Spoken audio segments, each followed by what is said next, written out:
Bienvenidos a G357 Studio, donde iniciamos hoy en nuestro programa Voces de la Historia, en el cual participarán personajes de la Academia Nacional de Historia y Geografía, filial Querétaro. El día de hoy, para iniciar, quiero mencionar que la idea básica de este programa es que rescatemos la historia de Querétaro y también, ¿por qué no?, la de México, ya que estamos conscientes de que la historia se ha ido manipulando a través del tiempo y se ha perdido la esencia, se ha perdido el conocimiento, se ha perdido el reconocimiento a todos aquellos seres y personajes que han sido básicos para el crecimiento de este país. El día de hoy iniciamos el programa con la asistencia del doctor Rubén Páramo, quien es médico egresado de la Facultad de Medicina de la Universidad Nicolaita. Es actualmente el presidente de los cronistas del estado de Querétaro, de la cual ha presidido en varias ocasiones, y esto habla del buen trabajo que ha realizado. Es doctor honoris causa por la Academia Latinoamericana de Literatura Moderna y de la Sociedad Académica de Historiadores en el 2015, y académico de la Academia Nacional de Historia de la filial Querétaro a partir del 2018. El doctor Rubén Páramo es autor de 10 libros y coautor de 5 más. Entonces me permito presentarlo con el tema Don Tomás Mejía, vida y obra. Bienvenido, doctor Páramo. Muchas gracias. Agradezco la invitación de G357 Studio para poder plasmar a través de este medio y llevar el mensaje de todos los documentos primarios que tenemos sobre don Tomás Mejía y que estaban olvidados, y rescatar a este personaje ilustre queretano. Muy bien, doctor, ha habido muchos mitos sobre don Tomás Mejía. Uno de ellos es que él y su familia eran los grandes caciques en Pinal de Amoles y toda la Sierra Gorda de Querétaro. ¿Es cierto esto? No, es falso.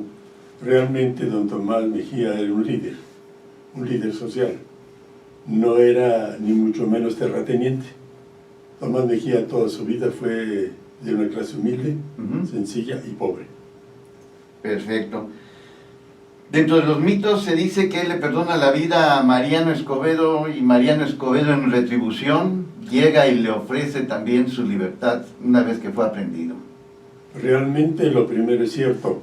No solo le perdonó la vida a don Mariano Escobedo, sino todo su estado mayor. En cuanto a lo segundo, que él le haya ofrecido un salvoconducto, eso es falso, totalmente falso.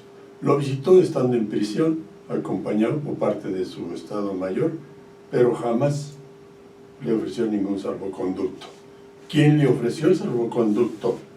Fue don Hipólito Alberto Vieites, un liberal que era amigo de don Tomás Mejía, aunque tenían diferentes formas de pensar. Fue el salvoconducto para Manuel Camacho, comandante de sus fuerzas, y para Ignacio de la Cortina, teniente coronel de origen español, también de sus fuerzas. Para él no pidió nada. ¿A qué se debe eso de que él no haya pedido un salvoconducto para sí mismo? El general Tomás Mejía, desde que se puso a las órdenes del imperio en presencia de Maximiliano, le dio su palabra de seguirlo hasta la muerte, y lo cumplió. Entonces era un hombre de palabra, un mexicano realmente comprometido con aquello en lo cual él se encontraba inmerso. Doctor Páramo, yo tengo una gran duda. Se habla mucho sobre el embalsamamiento de Maximiliano, de Miramón y de Mejía. ¿Fue el mismo embalsamador para los tres, dado que el cadáver de Maximiliano se dice que estuvo mal embalsamado y se pudrió? Realmente los médicos que estaban aquí embalsamaron tanto a Maximiliano como a los demás, pues dejaron mucho que desear como peritos en esa materia. Se comenta que su vida no tenía fondos, y entonces lo tuvo cerca de 3 meses sentado en la sala de su casa, y que fue el presidente Benito Juárez el que se condolió de esta situación y pagó los gastos para que fuera enterrado. ¿Esto es cierto? Totalmente falso. Sí, efectivamente, la viuda quedó sin dinero alguno para poder enterrar. Lo tuvo, efectivamente, 1 o 2 meses sentado en una silla, vestido de frac y todo. Algunos historiadores inclusive han puesto una barrabasada diciendo que la viuda cobraba porque pasaran a ver el cadáver de don Tomás Mejía, que eso es totalmente falso. ¿Y esto, de dónde salen esos mitos populares, ese escarnio sobre alguien que ya no se encuentra en este planeta, en este lugar, ¿no? Realmente la gente le gusta inventar o publicar lo que no tiene validez porque no tiene un fundamento o un documento que haga prueba fehaciente de lo que está escribiendo o diciendo. Caramba, eso es lo que ha hecho que nuestra historia se vaya distorsionando a través del tiempo.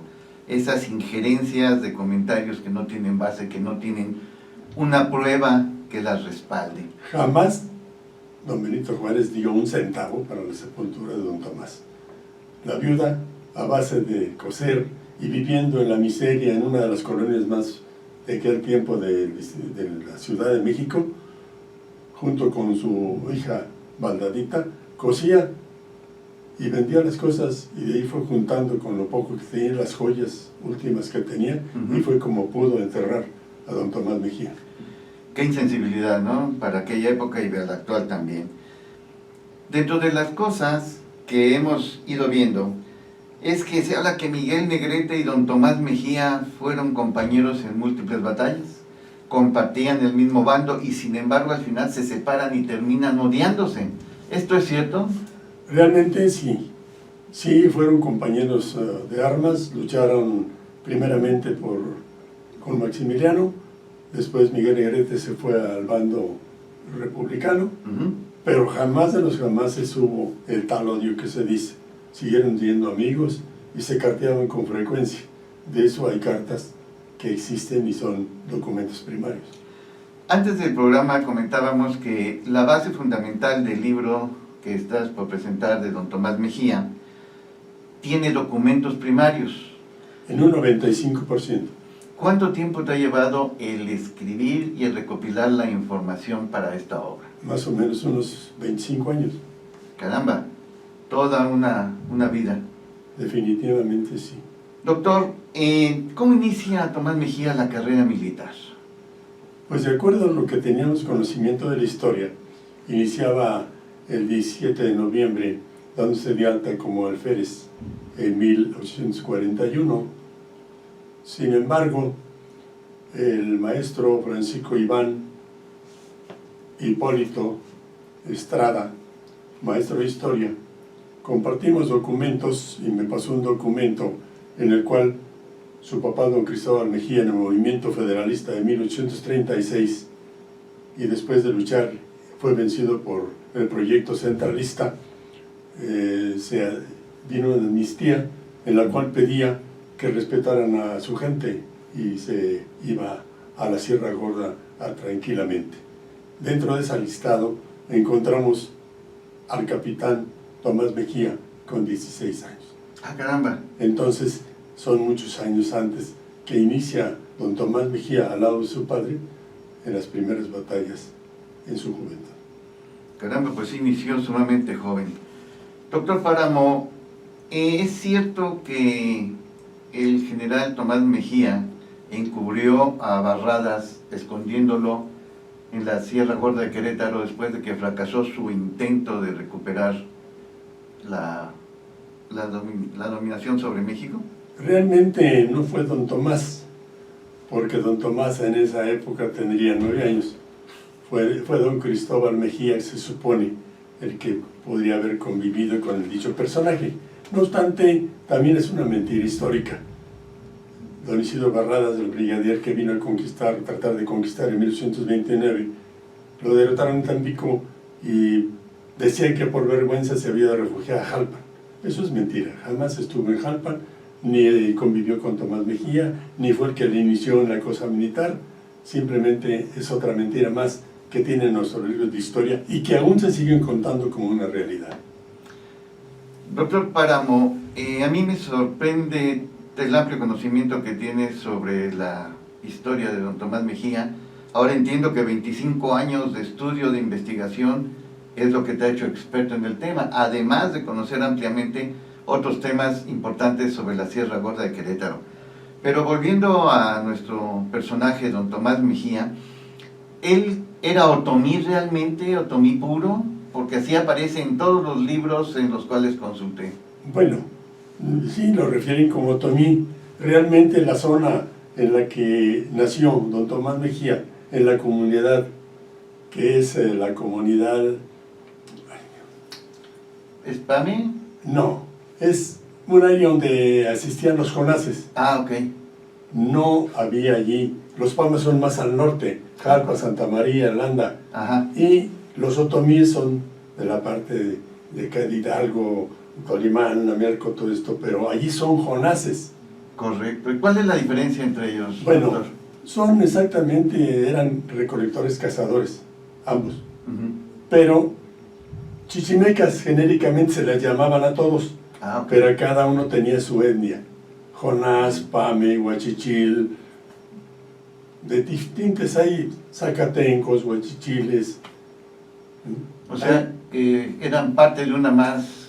Es una masa grande. De una masa grande. Eran chichimecos. Sí. Perfecto. Doctor, una última pregunta en este momento. A mí me gustaría que me dijeras por qué te apasionó Tomás Mejía cuando ha sido considerado un traidor. Precisamente, yo empecé a investigar la Sierra Gorda porque tengo en ella viviendo 50 años. Caramba. Entonces, empecé a meterme a los archivos y fui sacando documentos que me llamaron la atención. Uh-huh. Y como yo te conocía leyendo los libros que existían, vi que había totalmente discrepancias entre una y otra. Yo teniendo documentos primarios y ellos sin tener de dónde sacaron lo que estaban escribiendo. Y eso fue lo que me fue apasionando. De tal manera que lejos de que yo pensaba que el general Tomás Mejía era un traidor, igual que Miramón y todo eso, ahora yo lo considero un personaje ilustre de Querétaro, y no solo de Querétaro, sino de México. Claro, una vez más encontramos un caso en el cual la historia ha sido manipulada, donde se sataniza a unos y se idealiza a otros. Creo que la labor que estamos haciendo, doctor Páramo, es muy importante, reitero, recuperar la historia para que cada uno sea, en su justa apreciación, juzgado y conceptualizado. Es que no se puede considerar que porque eres vencido, eres traidor, o porque eres el triunfador, es héroe. Claro. No. Cada proyecto y cada gente que defendía su proyecto era un individuo que tenía fe en él mismo. Y si él luchaba hasta la muerte por su proyecto, no puede ser traidor. Claro. Fue vencido, pero nunca traidor. Eso es tan importante el aclararlo. El hecho de haber perdido no lo pone en el bando satánico, en el bando de los traidores, en el bando que no tuvo un ideal, cuando sí lo tuvo y peleó por él. Ok, lo perdió.